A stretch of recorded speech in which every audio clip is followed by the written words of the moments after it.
Now it's time to review the global developments with our special guest in the studio, international law expert Orkhan Amashov. Welcome to our studio, Orkhan. I want to start our discussion from the Citizenship Amendment Act adopted by the Parliament of India, which caused major uproar and protests throughout India.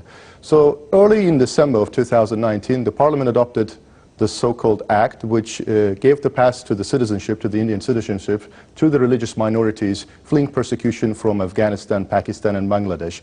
What urged or necessitated the Parliament of India to adopt such an act which caused major outrage among the Muslim population of India?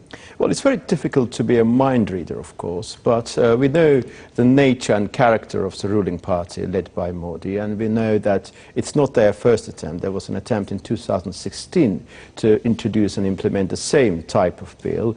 It did pass through the lower house back then, but didn't pass through the upper house.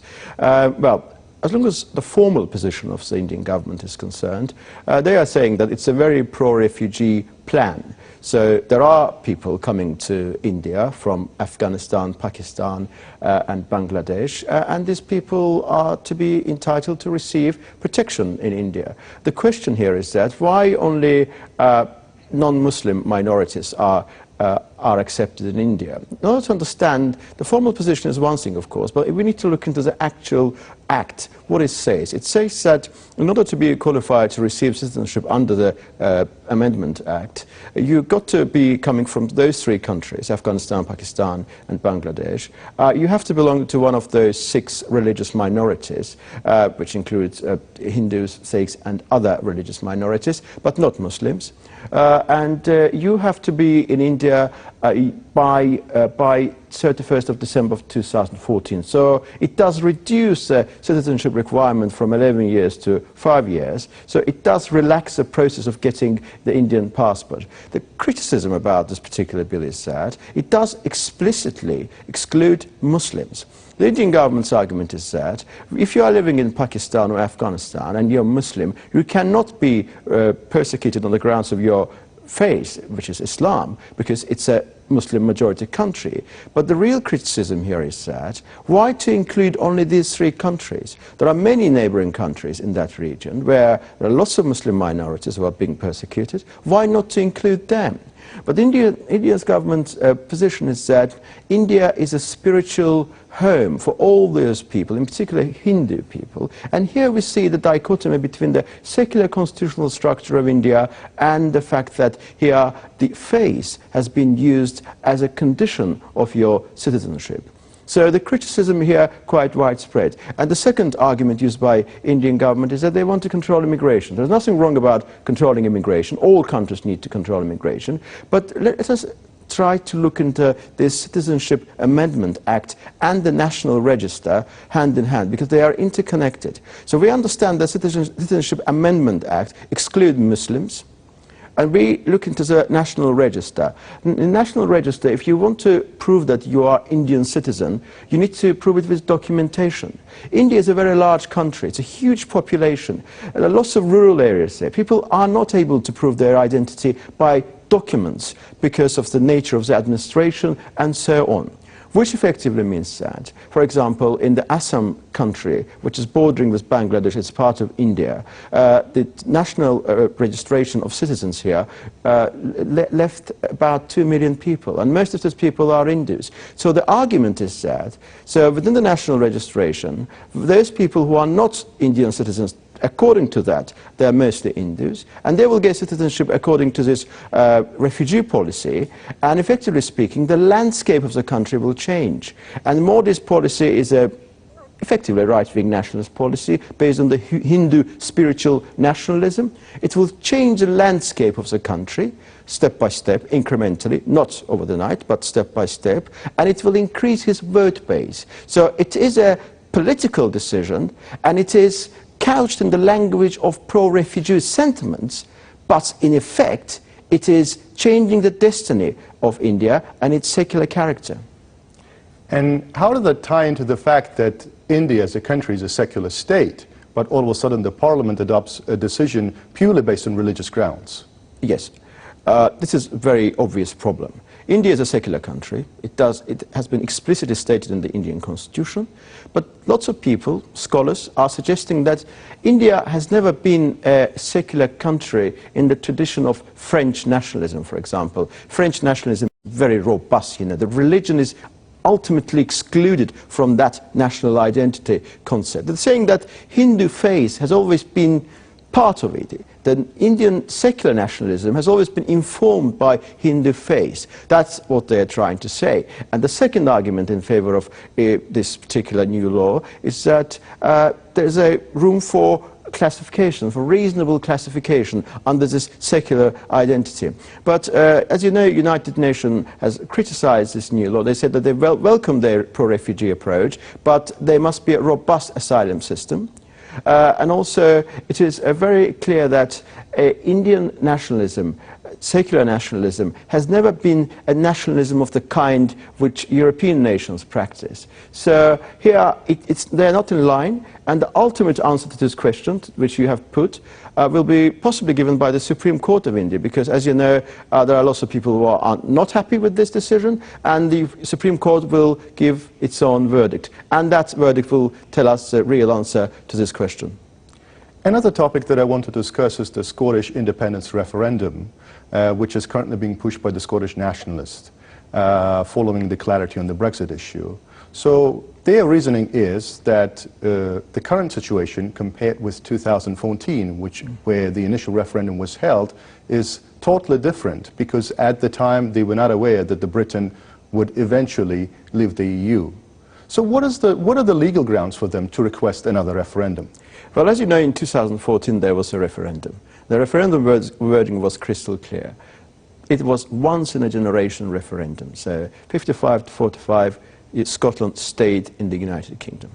The argument used by Scottish nationalists is that that decision was once-in-a-generation decision, but there was a material change. And what is material change? In 2016, when Brexit referendum decision was announced, the next day, Nicola Sturgeon, leader of the Scottish Nationalists, said that the material change had occurred, which means that in 2014, when Scotland was deciding on its future, whether they want to be part of the UK or not, they assumed the UK would stay inside the European Union, and Scotland would, as a part of the United Kingdom, would stay inside the European Union on the whole. So there's a material change.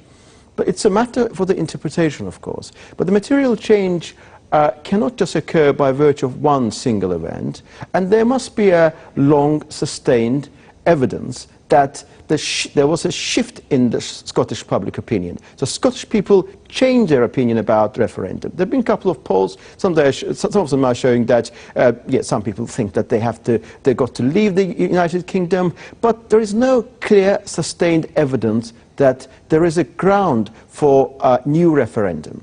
There's absolutely no ground.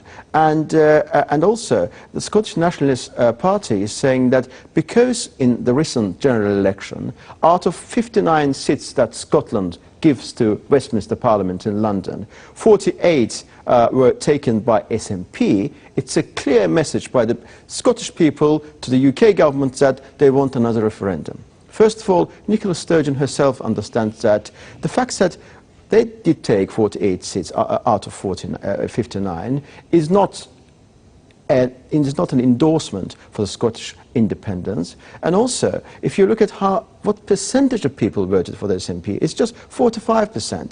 The rest 55 voted for other parties. And not everybody who voted for SNP wants Scottish independence. So using the result of this election as a legal political ground for asking a new referendum does not seem to be a particularly tenable position, at least in my judgment.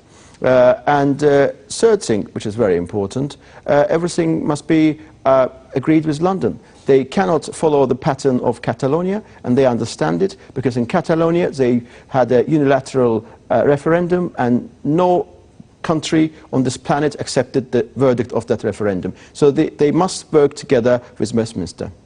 And what will be the likely outcome, or what will they achieve as a result of the efforts to push forward for this independence referendum? Well, given that Boris Johnson currently enjoys a huge majority in the House of Commons, and current concern is all about getting Brexit done, than focusing on the vital issues that are pivotal to the future of the United Kingdom. Scottish subject is not paramount importance. It's not of a paramount importance to the British government, at least at this stage. Of course, if Nicola Sturgeon carries on pushing on this subject and press Boris Johnson, of course there will be some kind of legal answer.